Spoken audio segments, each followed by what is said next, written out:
Upcoming ఎపిసోడ్లో శౌర్య నేను ఏ తప్పు చేయలేదు, నేను నమ్మించడానికి అలా చేయాల్సి వచ్చింది అని శౌర్య అనేసరికి, మరి ఎవరినో కాపాడడానికి మీరు చేయని తప్పుని మీరెందుకు మీ మీద వేసుకున్నారు?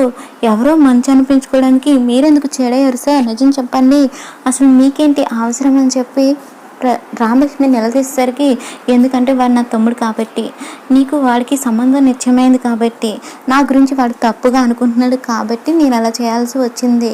నీ మనసులో నేనే తప్పు చేశానని చెప్పి నీ ముందు చెప్తే అప్పుడు నీ దృష్టిలో నేను దుర్మార్గుని అయిపోతాను కాబట్టి జీవితంలో నువ్వు ఎప్పుడు కూడా నన్ను తెలుసుకోవు, వాడితో పెళ్లి చేసుకొని హ్యాపీగా ఉంటావు అనే ఉద్దేశంతో ఇలా చేయాల్సి వచ్చింది రామలక్ష్మి అని శౌర్య అనేసరికి, అసలు ప్రశాంత్ మీ తమ్ముడు ఏంటి సార్, అదలా అయ్యింది అని చెప్పి రామలక్ష్మి అడిగేసరికి, నేను మా నాన్నకి మొదటి భార్య కొడుకుని, అయితే వాళ్ళతో ఉండలేక నేను సపరేట్గా ఉంటున్నాను, అయితే వాళ్ళ గౌరవం కోసం నేను ఎప్పుడు ఎక్కడ కూడా నేను వాళ్ళ కొడుకునని చెప్పుకోలేదు. అలాగే ప్రశాంత్కి నీకు సంబంధం నిజమైందన్న విషయం తెలియక నేను ప్రేమించిన మాట నిజమే, కానీ ఎప్పుడైతే మీ ఇద్దరికి సంబంధం నిజమైందనే విషయం తెలిసిన తర్వాత వాళ్ళు నన్ను తప్పుగా అనుకుంటున్నారని తెలిసిన తర్వాత కూడా ఇంకా నిన్ను ప్రేమించడం కరెక్ట్ అని అనిపించలేదు.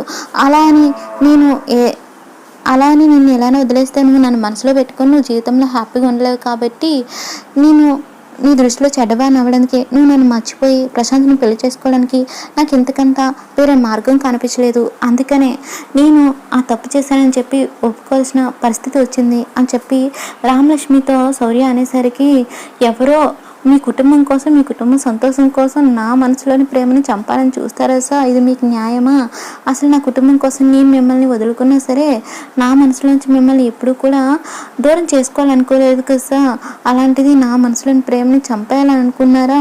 ఇది మీకు న్యాయమని ఎలా అనిపించింది? ఆయన హక్కు మీకెవరు ఇచ్చారు అని చెప్పి రామలక్ష్మి శౌర్య నిలదీసేసరికి, నా తమ్ముడి కోసం నేను బాధపడడం తప్పే రామలక్ష్మి, కానీ నన్ను మనసులో పెట్టుకుని ప్రశాంత్తో హ్యాపీగా ఉండలేవు, అందుకని నన్ను మర్చిపోవడం కోసం నేను ఇలా చేయాల్సి వచ్చింది, ఇది నేను నీ కోసం నాకు నేను విధించుకున్న శిక్ష అని చెప్పి శౌర్య రామలక్ష్మితో మాట్లాడతాడు. ఇక రామలక్ష్మి మాయమైపోయేసరికి శౌర్య ఒక్కసారిగా ఇదంతా తన భ్రమ అని తలుచుకొని బాధపడుతూ ఉంటాడు.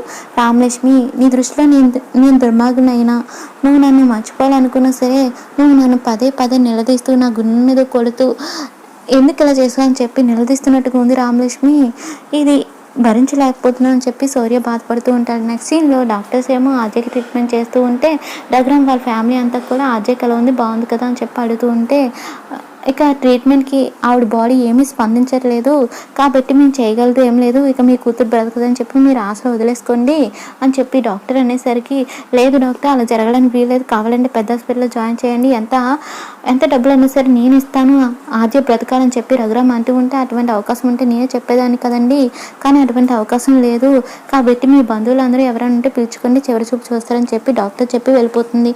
దాంతో ఇక జానకి ఏమో ఆద్య అంటూ అందరూ కూడా ఏడుస్తూ ఉంటారు. ఇన్ని చావు చూడడం కోసమే ఇక్కడికి వచ్చావా ఆద్య అంటూ జానకి బాధపడుతూ ఉంటే, ఆ ముసలావిడేమో ఏం చక్క ఇంట్లో మహాలక్ష్మిలా తిరుగుతూ ఉండేది, అలాంటి పిల్ల ఇలా అయిపోయిందంటే భరించలేకపోతున్నాను అంటూ తన గతంలో ఆద్య చేసిన మేలుకి నా ఇసు కూడా పోసుకొని నుండి నూరాలు సంతోషంగా ఉండమని చెప్పి ఆశీర్వదిస్తుంది కదా, ఆ సీన్ గుర్తు తెచ్చుకొని నేను ఆశీర్వదిస్తే ఎలా జరుగుతుందని తెలియక నా ఇసు కూడా పోసుకొని నిండు నూరాలు సంతోషంగా ఉండమని చెప్పి ఆశీర్వదించాను, కానీ ఇలా జరుగుతుందని తెలిస్తే అసలు ఆశీర్వదించేదాన్ని కాదు, నేను ఆశీర్వదించడం వల్లే నువ్వు అర్ధాస్కరాలు అయిపోయావు అని చెప్పి బాధపడుతూ ఉంటుంది సుందరమ్మ.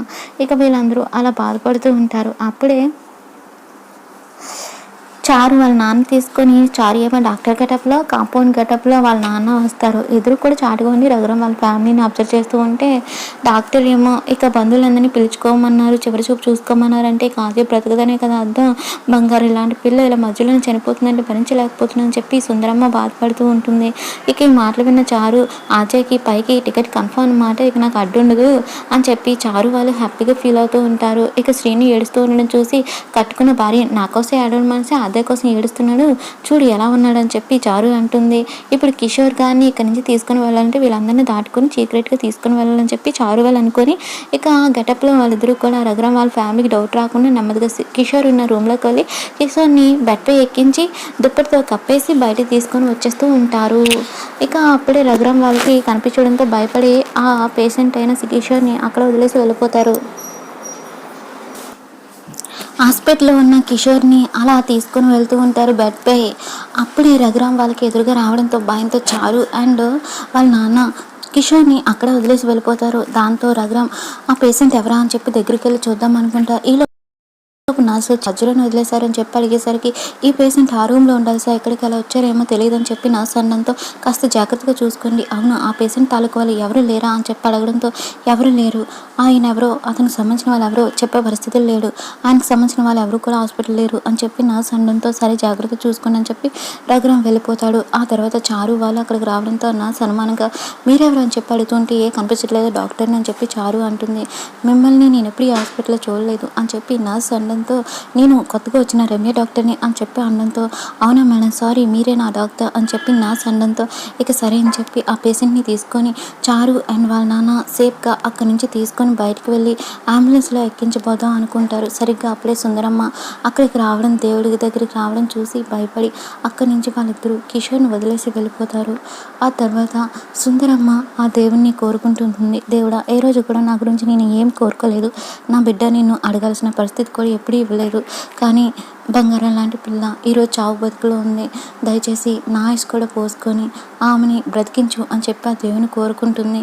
అప్పుడే కిషోర్ మీద ఉన్న ఆ దుప్పటి ఎగిపోవడంతో కిషోర్ రూపం సుందరమ్మ చూసి కిషోర్ అని చెప్పి గుర్తుపెట్టి వెంటనే రఘురామ్ వాళ్ళ దగ్గరికి వెళ్ళి, రే రఘు, కిషోర్ గారిని నేను చూశానని చెప్పి అనగానే అందరూ కూడా ఎక్సైటింగ్గా సుందరమ్మతో బయటకు వస్తారు. ఇక ఈలోపే కిషోర్ని చారు వాళ్ళు అంబులెన్స్ ఎక్కించి వాళ్ళ నాన్న పంపించి, నాకు ఇక్కడే పనుంది, పని చూసుకొని వస్తా అని చెప్పి చారు అక్కడే ఉండిపోతుంది. ఇక కిషోర్ని తీసుకొని వాళ్ళ నాన్న అంబులెన్స్లో వెళ్ళిపోతాడు. సుందరమ్మ రఘురామ్ తీసుకొని ఫ్యామిలీ మొత్తాన్ని తీసుకొని అక్కడికి వచ్చి, ఇక్కడే నేను కిషోర్ని చూశానని చెప్పి అనేసరికి, ఏడి ఇక్కడ ఉంటే ఉండాలి కదా, ఇప్పటికిప్పుడే ఏమైపోతాడు, మీరు ఆద్య అలా ఉంది, ఆ పరిస్థితిలో ఉంది కాబట్టి వాళ్ళ నాన్న కూడా ఉంటే బాగుండు అన్న ఉద్దేశంలో ఉన్నారు కదా అత్తయ్య, అందుకే కిషోర్లా ఫీల్ అయ్యారేమో అని చెప్పి అంటూ ఉంటే, లేదు నేను కిషోర్ని ఇక్కడే చూశాను, స్పృహ లేకుండా ఉన్నాడని చెప్పి సుందరమ్మ అంటూ ఉంటే, అక్కడ అదే ఏ పరిస్థితిలో ఏముందో మీరు పొరపాటు పడి ఉంటారని చెప్పి తీసుకొని వెళ్ళిపోతారు. ఇక ఈలోపు చారు వాళ్ళందరినీ అబ్జర్వ్ చేసుకొని ఆద్య దగ్గర ఎవరు లేరని గమనించి నెమ్మదిగా ఆద్య ఉన్న గదిలోకి వెళ్ళి, వస్తే ఆద్య అని చెప్పి, ఇక నేను మంటలో తోస్తున్నప్పుడే నువ్వు చస్తావని అనుకున్నాను, కానీ సగం కాలు బ్రతికిపోయావు, ఇంకా నువ్వు బ్రతికే ఉన్నావు అంటే నువ్వెంతగా బ్రతకాలని చెప్పి కోరుకుంటున్నావో అర్థమైంది.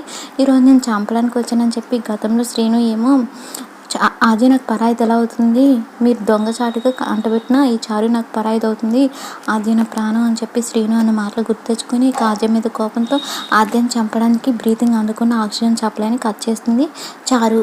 మరి ఆద్యని రఘురామ్ వాళ్ళ ఫ్యామిలీ కాపాడుకుంటారు లేదా అనేది అప్కమింగ్ ఎపిసోడ్లో చూద్దాం. నెక్స్ట్ సీన్లో చారు వాళ్ళ నాన్న అంబులెన్స్లో కిషోర్ని తీసుకొని సంతోషంగా వెళ్తూ ఉంటాడు.